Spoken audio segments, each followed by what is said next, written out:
پہنچتے نبی صلی اللہ علیہ وسلم پوچھتے ہیں کہ تمہارے پاس کیا ہے مہر کے لیے؟ تو وہ کہتے ہیں کہ اللہ کے رسول میرے پاس تلوار ہے. نبی صلی اللہ علیہ وسلم فرماتے کہ تلوار سے تم جہاد کرنا. کیا اونٹ ہے؟ کیا اونٹ سے تم اپنے گھر والوں کے لیے پانی لاد کر لاؤ گے؟ کیا زرہ ہے؟ لوہے کا کپڑا ہے. نبی صلی اللہ علیہ وسلم فرماتے یہی فاطمہ الزہرا کا مہر ہے، اسے بیچ کر آؤ.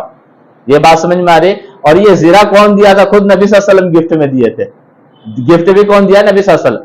تو ہم یہ سوچے کہ سیدہ کائنات فاطمہ الزہرا کی شادی ہو رہی ہے جو تمام جہانوں کی عورتوں کی سردار ہیں اور تمام جنتی عورتوں کی سردار ہیں، ان کی شادی ہو رہی ہے اور اتنی سادگی کے ساتھ ہو رہی ہے.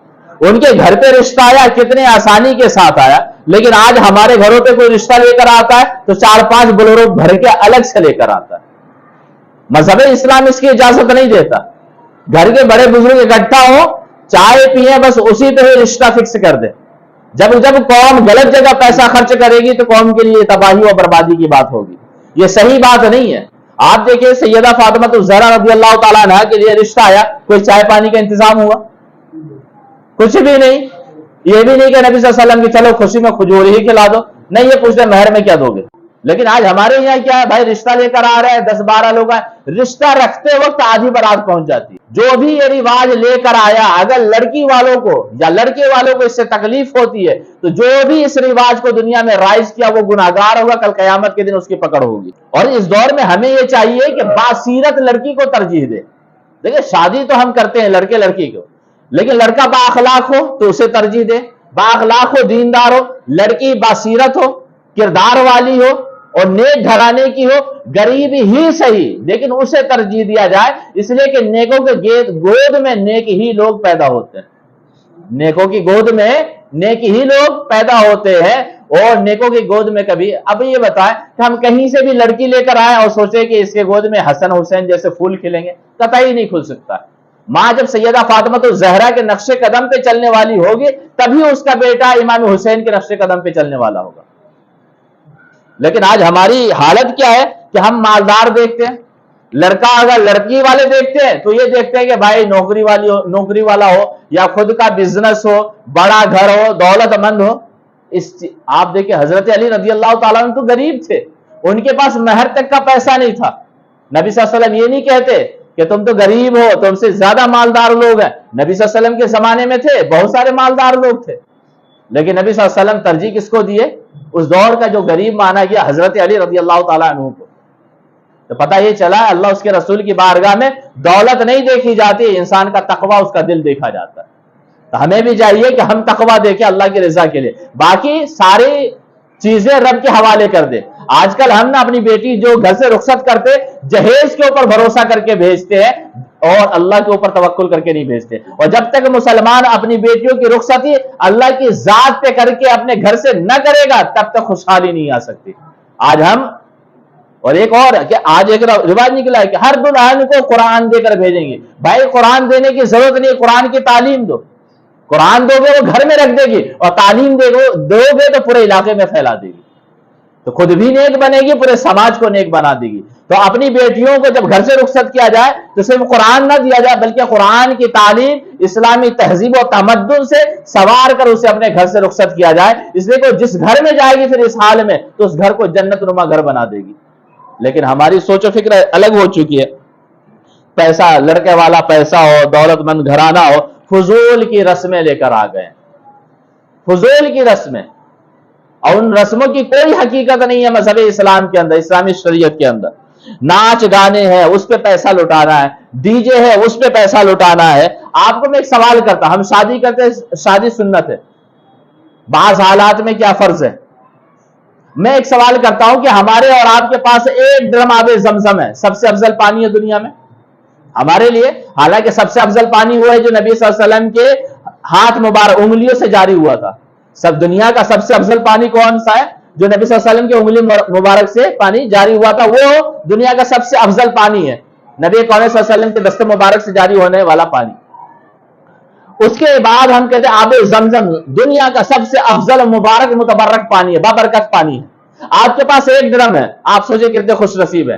لیکن اس کے اندر ایک انسان 1 قطرہ پیشاب ڈال جائے، اس کے اندر کوئی انسان 1 قطرہ پیشاب ڈال جائے تو شریعت کا حکم یہ ہے کہ اس آب زمزم کو پینا اب حرام ہے، سارا پانی بہا دیا جائے۔ آپ دیکھیں ایک قطرہ تو ہے، ایک ڈرم کے مقابلے میں ایک قطرے کی کیا حیثیت ہے، لیکن ایک قطرہ حرام چیز جانے کی وجہ سے آب زمزم جیسا متبرک پانی ناپاک ہو جاتا ہے۔ تو ہم سنت کی ادائیگی کے لیے جب چلتے ہیں نکاح کے لیے، اس کے اندر ایک حرام کام بھی اگر ہو جائے تو سوچے اس سنت کی ادائیگی میں اللہ تعالیٰ برکت عطا فرمائے گا کہ نہیں ہوگا۔ تو میرا یقین کامل ہے کہ اگر ایک حرام کام بھی کریں گے تو اللہ تبارک و تعالیٰ پھر اس شادی کے اندر برکت عطا نہیں فرمانے والا بلکہ برکت کو نکال دے گا۔